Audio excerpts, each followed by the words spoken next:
Welcome, LA Progressive friends and family. This is Sharon Kyle here with my husband and the co-founder of the LA Progressive, and we're in conversation with Peter Laarman. And Peter is a wonderful author, and he regularly contributes to the LA Progressive. He's got a brilliant mind, and we met him a few years ago. He was doing some work with a progressive Christian organization, and that was the foundation of our meeting, and it's what attracted me to the work that he was doing. He's a retired minister now who formerly led Progressive Christians Uniting in Los Angeles, and he's a member of the National Council of Elders, and he serves on the National Council of Elders King and Breaking Silence team, and he was just telling us a little bit about that. Is that right? Yeah, sure. First of all, great to be with you. The King and Breaking Silence project of the elders has taken a new turn, and we think it's an appropriate turn. We're doing 18 months of programming on a single theme. The theme is Begin Again, and in a way, Begin Again, raises this Vincent Harding question. Vincent Harding was a founder of the elders. Is America possible? What in these circumstances? How do we live differently? How do we do our movement work differently? But how do we live differently in a way that is inviting and yet incisive in its social critique? We are trying to engage scholars, activists, and artists. We began with Professor Eddie Glaude and Zen master and indigenous leader Norma Wong, and we're going to go on to New York in just a few weeks, where there's a big April 4th commemoration of the King's speech that's also honoring Vincent Harding, who wrote that speech in 1967, the one in which King broke with the president on Vietnam. Michelle Alexander is going to be there. A whole bunch of luminaries are going to be there, and we're going to try to hook this all together because our Begin Again theme obviously connects with that theme, the radical revolution of values. Yeah, so you just submitted an article called "It's the Epstein Class That Ought to Worry Us," and it coincides with an article that Sharon just published called "Castles, Billionaires, and the Cost of Deference." And the thing about the Epstein class, it reminds us of stuff we probably knew, but you point out that there's an interlocking group of very wealthy people, never mind Democrat, Republican, but who are predators and preying on women and children, but the small businesses, on all the rest of us. Would you like to elaborate on that? Yeah, it's really kind of an international cabal, isn't it, of super wealthy people and sort of their friends and enablers, and we ridicule the sort of paranoia of the right about the deep state and so forth. In a way, that there is a deep state of people who are arrogant, wealthy, abusive, and pretty terrible, who don't recognize any norms. They play by their own rules, if they have rules at all. And I got into this, and I mentioned this. I saw this thing by Anand Giridharadas in his Ink Substack, and I thought that's what we should focus on. We should focus on this class of people, not which names are on the list or who's holding back information. That's important. But much more important is, why do we tolerate this? And this is the connection with Sharon's article, because in her castle's renovation life, she discovered that, that this whole system of serfdom and vassalage and what have you was embedded and was unquestioned. Well, in a way, in the 21st century, we're like the serfs. We kind of accept the fact that this is the way the world is. And the world wasn't always like that. I've been thinking a lot about this conversation because in the Gilded Age of the 19th century and the early 20th century, there were very wealthy people. They were ruthless, but they occupied the same civic space, and there was a capacity to hold them accountable. There was, Ida B. Tarbell going after John D. Rockefeller. There was William Jennings Bryan going after the bankers and the trusts. They felt a need at least to acknowledge that they could be wealthy, but they couldn't be completely exempt from any norms. I mean, even John D. Rockefeller, that gimmick of him walking around New York and passing out dimes, pathetic when we look at it, but he was trying to say, I'm a human being. I'm not a total monster.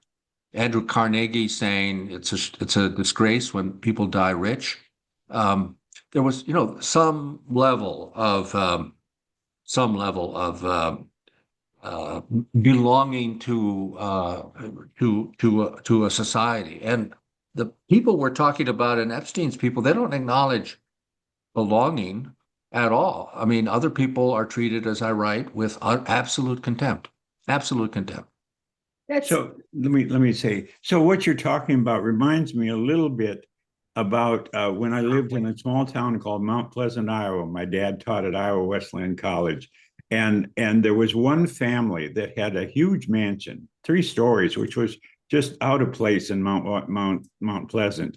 But you would see them at the grocery store. You would see them driving down the street. Yes, they owned the agricultural processing plant. They probably vacationed in Florida or Paris, but they were people you rubbed elbows with. And your Epstein class, we don't know those people at all. We're not with them at all. Go ahead, hon.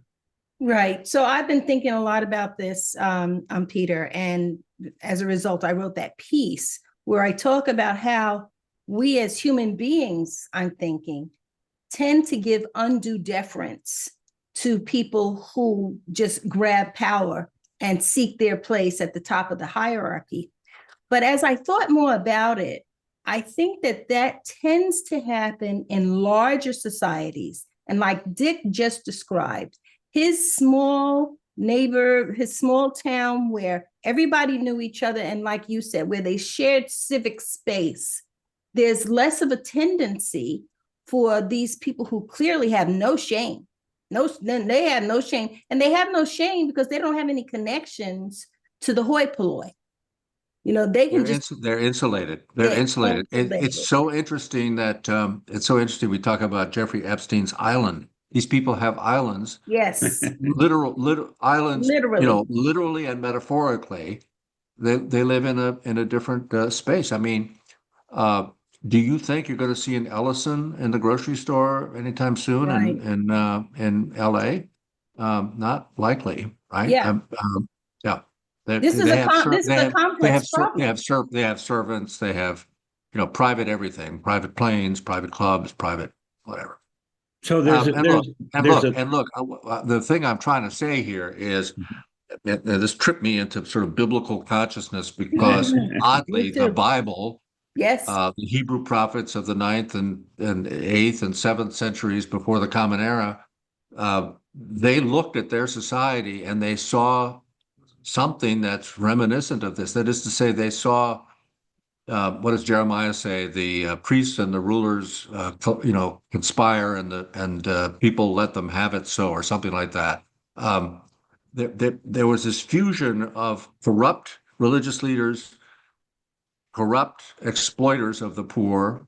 We would say that the banking class, and they were abusers in all respects. Our people are a little bit like that. So oddly, it kind of came back to me. Whatever you think of Hebrew religion or ancient Israelite religion, at least the idea that you could offend God and offend human rights were one and the same thing. Absolutely, absolutely. I don't know if you've ever heard of something called the Dunbar number. No, but you have. It's so interesting. It's so interesting. So I've heard of the Overton window. Yes, that's interesting too. So the Dunbar number, and I have it up here on my screen. I pulled it up while you were talking. It's a number, a range of about 150, and this range repeatedly appears in real world social structures. And apparently it's the capacity for humans to have a relationship. You're maxed out at 150. So the Dunbar number suggests that human beings are built to maintain community-sized networks.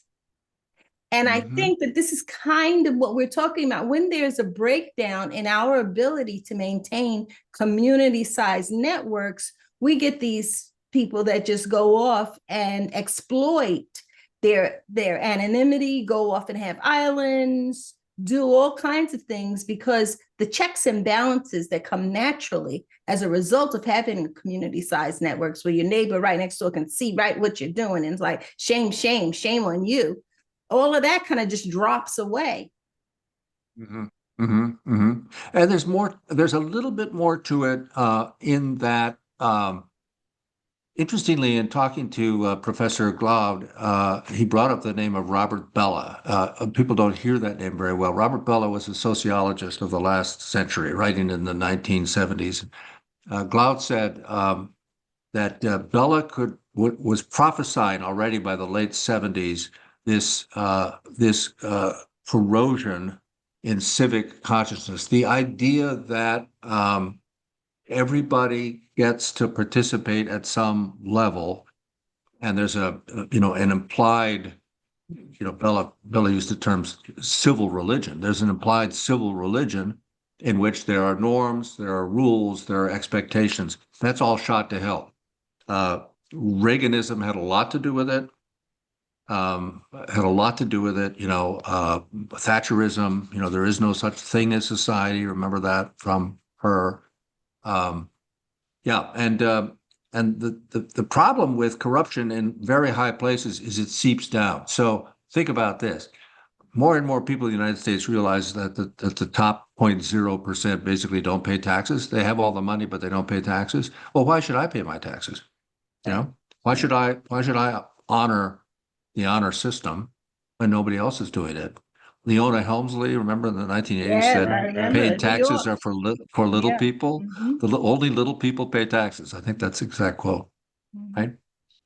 So yeah, and the question, of course, is always, what are we going to do about this? And this is where your idea of, you quoted Gramsci in your article, hegemony. I noticed that Henry Giroux in another article used the expression organized thoughtlessness. I like that. He he got that from Hannah Arendt. So that's my thing is people think we're polarized by left and right. We're polarized by top and Top bottom, and but that bottom. gets obscured That's right. all the time. And so how do we ignite that flame? How do we ignite that fervor?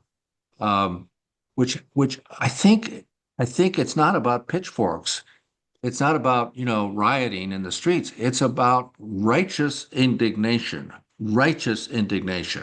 where we basically say we will, I'll use a religious term, we will disfellowship people who have disfellowshipped us in that way. We will withdraw our consent. I don't know what that looks like exactly, but the foundation is there because people are disgusted by the super rich. They're disgusted by them. Not Warren Right. Buffett so much, because Warren Buffett lives in a 1950s split level ranch house in Omaha, minds his own business.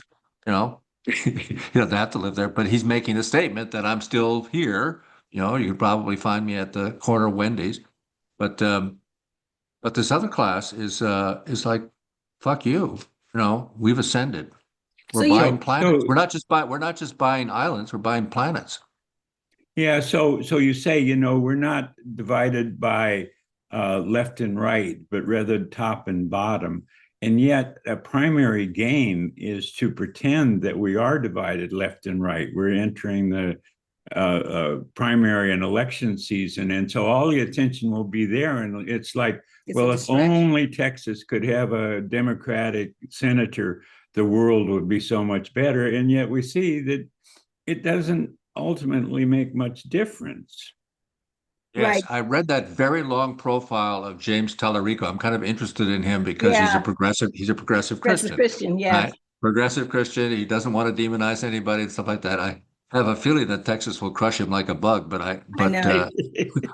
We have to pray for him, Peter. We have to pray for him. I am praying for him. I am praying for him. I want to see how he can withstand the machine. Even he has to work all the time to fight off his cynicism about politics. Yeah. Because even though he's a newbie, he kind of understands how this tends to work, right? I mean, if he should get elected, believe me, he will be courted by the ruling class, no doubt, right? Right. Right, because they're not going to leave him. They're either going to have to punish him or they're going to have to, co-opt him one way or the other. So in my piece that you were talking about, the piece which is called Castles, Billionaires, and the Cost of Deference, I talk about how I was watching a HGTV, I think it's an HGTV renovation show, where this young couple inherited a European castle. The castle's actually in France, and it was absolutely in ruins. And I came to learn, which I had heard this before, that a large majority of castles across Europe are now in ruins because they no longer have this population of serfs, slaves Slaves is right. to maintain them. And so when I was watching the show and watching this young couple trying to renovate the castle, it's clear. I mean, it must have taken a small army to keep these castles up and running. And yet the woman, after they had completed one room, a bedroom, and I mean, they didn't do like a fantastic job. They just made it look like it wasn't going to collapse on you. And she says to her husband, just think, Louis the 14th or the 13th probably slept here. And she said it with such admiration and awe. Yeah. And it really made me lose taste for the show. I can't watch the show anymore because she doesn't have a sense of how many people who had to give of their labor for free, back-breaking work. And this King Louis the 13th didn't lift a finger. I think in the piece I said the only finger he lifted was maybe he lifted a finger to cover himself with a blanket, but he may not have even done that. He was a servant to come and cover him up with blankets. Why do we do this? But Peter, you said something. You said it hasn't always been that way. And I remember learning about Abraham Lincoln. He had a speech and he talked about wage slavery versus chattel slavery. And there was a time in this country when the average person was their own boss. They had their little plot, their farm, or I'm not talking about slaves. I'm talking about not slaves, but they had their farms. They were haberdasheries, or they made boots, or they all did their own thing. And having to depend on a wage was something that was looked down upon, not something to aspire to. Now we have been convinced, and what Gramsci talks about, he understood that the ruling classes maintain stability, not only by controlling institutions, but by shaping cultural norms. That's right. In our minds, we now think that we want to have children, raise them up, and have them go work for somebody. And that's something that is aspirational. And I think that that's the beginning of the end. It has been the beginning of the end, and now it accelerates, of course, because it feeds on itself in a vicious circle. There's no virtuous circle. Yeah, I mean as much as we're now in the semi-quincentennial year, as much as I and others critique the founders for their mixed motives and stuff, the idea of no aristocracy, right? No aristocracy was foundational. And you're right. Those founders felt that it was extremely important for people to have their own livelihoods and their dignity that went with that, right? That even when industrialization came along, the high-skilled workers would agree to be in unions, but only if they controlled their little part of the enterprise. To keep their skills. Their skills were their wealth, and they absolutely were horrified by the idea that we're going to make you a cog in the machine. We're going to de-skill you. So now you're completely dependent, right? You have no skills basically except to push a lever or pull a lever. We've come a long way from that. This is part of, we could have a longer discussion, but part of the tragedy of deindustrialization, which of course was when Bella was writing about the broken covenant, that was that era. People were increasingly told, well, you can't be a tool and die maker because that work is going to wherever, but you can be, a nursing assistant, or you can be, a programmer. I remember when I worked for the auto workers, it was embarrassing. We tried to say to the workers, well, we have retraining money. We're going to close your plant, but we have retraining money for truck builders in Janesville, Wisconsin, and you can be computer programmers. And, I knew these people, mostly men, right, with stubby fingers. They're going to be programmers. They're going to be coders. Yeah, Not like right, Right. right. And Yeah. that's really when the rage began, but the rage was misdirected ultimately and channeled into the right wing. I mean, it's just crazy. That's where the racism kicks in. I mean, we can't I'll go back to the theme for the elders. We can't begin again without thinking differently about how we maybe try to bring back shame. We try to bring back accountability, and in order to do that, we need to stand on our dignity, and we need to say, wait a minute, how the hell did you ever think you were going to get away with that stuff? I'd love to see, besides just the Ghislaine Maxwell's, I'd love to see a whole bunch of people dragged off to jail on this stuff. I'd love to see some of these, high-end academics. I mean, yeah, they're kind of resigning now. They're kind of slowly disappearing, but come on. They knew damn well what was going on, and they were like, oh, well, but he's a rich guy. Maybe he can give us some money. Yeah, but part of their crime was sexual exploitation. Yeah. But as you Children. pointed out, it's also economic exploitation that we can't necessarily drag them off any place unless we change the way we think about it and don't let them exploit us that way. But they're not really necessarily, all of them, committing crimes they'll land in the in court. We don't know that. This whole episode brought to my mind a Saturday Night Live episode that I'm thinking 35, 40 years ago. And in this Saturday Night Live skit, someone was portraying Elvis Presley. And the story was Elvis Presley was visiting a small town, and he was visiting the home of a small Midwestern family. And it was a husband and a wife and a daughter. And the daughter was like 14 years old. And the family was just so, they basically deified Elvis. They couldn't believe that Elvis would come to their home. And so when he gets there and he checks out their 14-year-old daughter, he says to the husband, he says, hey, how do you feel about me taking your daughter back with me to my hotel room? And the daughter says, the father says to the mom, oh, Elvis wants to take our daughter to the hotel. I think I saw that. Yeah.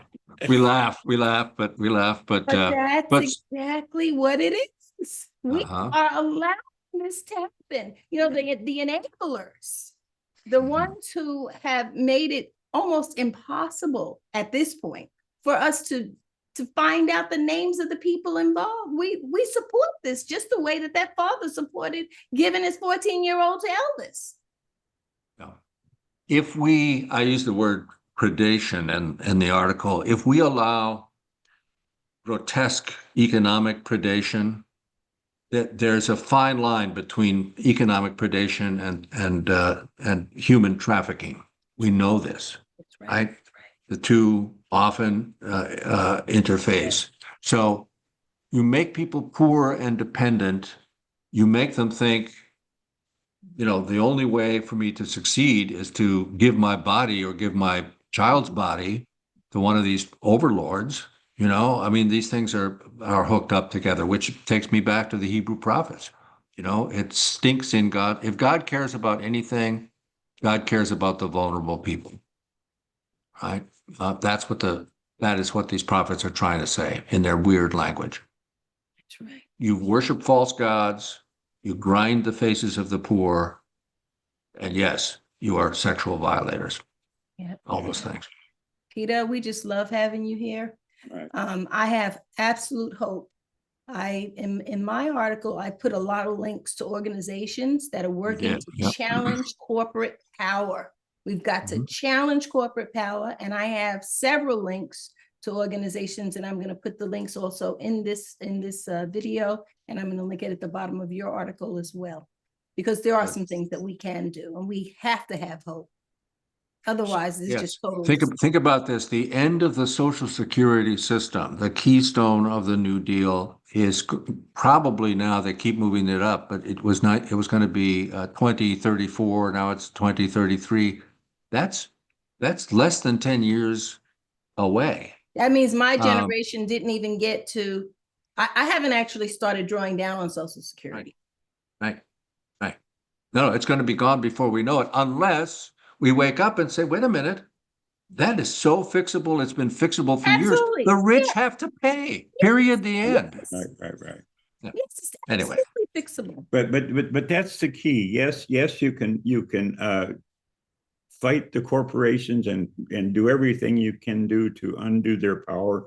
But the real fight is in the minds of the average people. That's it. We have to understand this is not tolerable. We don't need. You're taking away Social Security. You won't give us Medicare for all. What the hell are we doing in this land of the free and the home of the brave?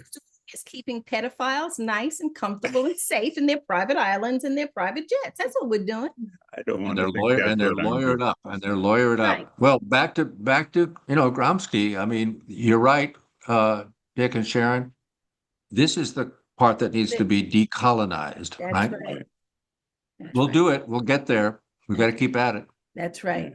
Thank you so much, Peter. Yeah. Love having you here. All right. Love you back. Enjoy the snow. I shall. Thanks. So Bye-bye. long.